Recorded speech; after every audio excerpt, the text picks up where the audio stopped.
Coming up, the clues that could lead to your next capture.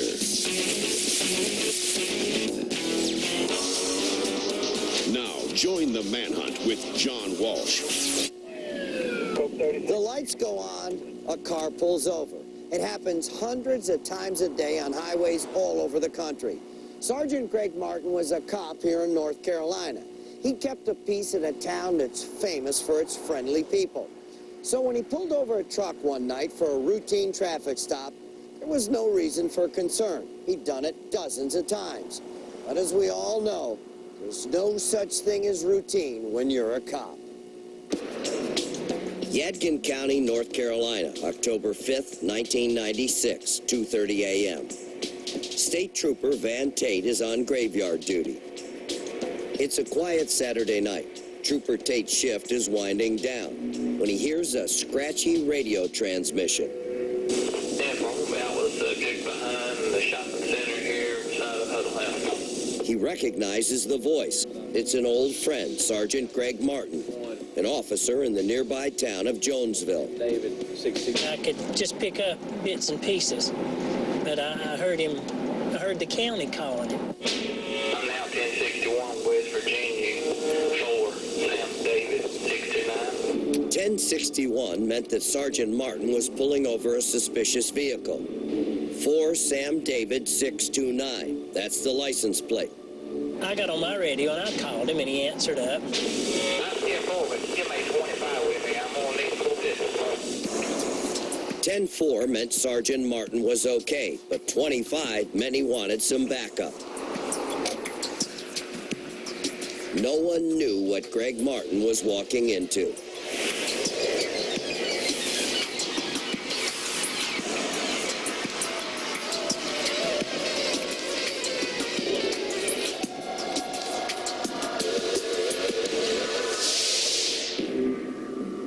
As Trooper Tate got closer to his friend's location, Interstate 77, just outside Jonesville, radio dispatch lost all communications with Sergeant Martin. Yadkin 303.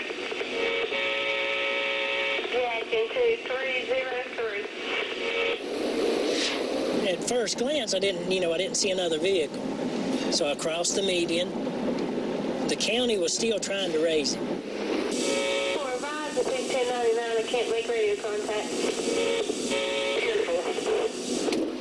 When I got out of the car, I didn't see Greg anywhere, so I just started calling his name. Greg? Greg! When I got past the driver's door, I looked to the right, and that's where I saw Greg laying on the shoulder of the roadway in a pool of blood.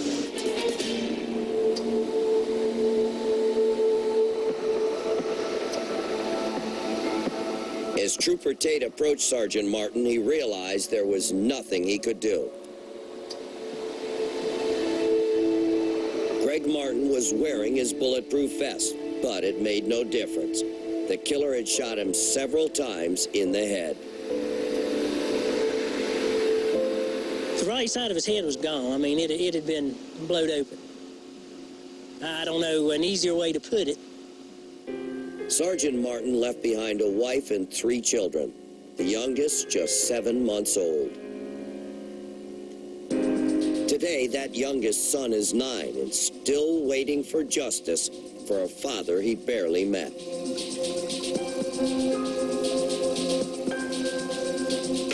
A few days before the truck was stolen, a salesman had shown it to 2 men who police believe came back and stole the vehicle. They've never been identified. After the murder, the truck was dumped in the parking lot of the Lucia textile plant in the nearby town of Elkin. Investigators believe the killer or killers then stole a Lucia company van, drove about 100 miles south, and abandoned the van at a Home Depot on Interstate 85 in Gastonia. That's where the trail went cold. Hi, I'm Lee Hammond. I'm from Kansas City. We brought in renowned forensic artist Lee Hammond to work with the salesman and create new and better sketches of the suspects.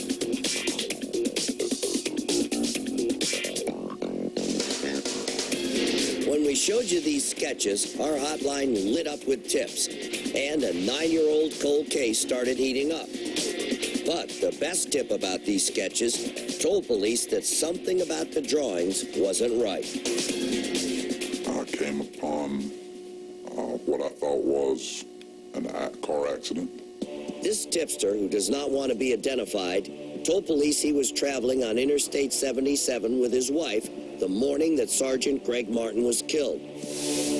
They were heading out early for a vacation and passed right by the crime scene. We noticed a van passing us from a manufacturing facility in my hometown. The logo on the van is what made me notice. The driver looked at me as he was passing me, and I looked at him. I did go to the authorities. I don't know whether I wasn't taken seriously. Maybe I didn't know what to tell them, and they didn't know what to ask me at the time. What we're going to do is that we're going to try to help remind you of what was going on 9 years ago. Think about all the different types of events and things you were seeing, and we're going to relax you. Dr. Michael Teague, a forensic psychologist, took the witness down the same interstate in the middle of the night. They stopped near the spot where the tipster spotted the van. Then a police sketch artist went to work on the hypnotized witness. Describe the hat to me. It's pulled down low, best I can remember. Tall hat, not like a baseball cap, but like a trucker hat. After hours of work, this is the result. I was very surprised at the job that the sketch artist had done, and it seemed like he was able to take a picture out of my head. Police believe this new sketch shows the man who murdered Sergeant Greg Martin.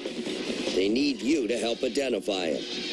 The person we're looking for that murdered Greg Martin is a very violent individual. This individual is a career criminal. Sergeant Martin's murder is North Carolina's only unsolved homicide involving an officer.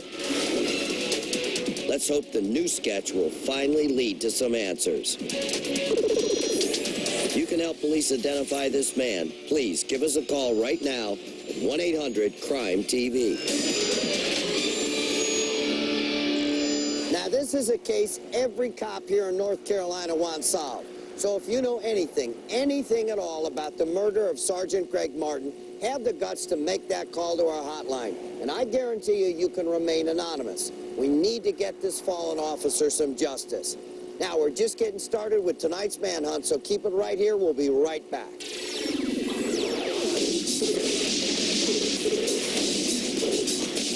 Coming up, if you run into this guy at your neighborhood grocery store, watch out. He's toxic. I couldn't see, I could hardly breathe.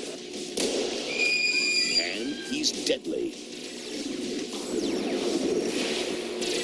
And later, 1 year ago, she went to Aruba with her best friend, Natalie Holloway. We got the impression it was a very safe island, that we just thought that everyone we met was a friendly, good person. Now she's finally coming forward with the story of what she saw the night Natalie vanished and who she saw. We thought he was a very nice young man. We had a very good impression of him.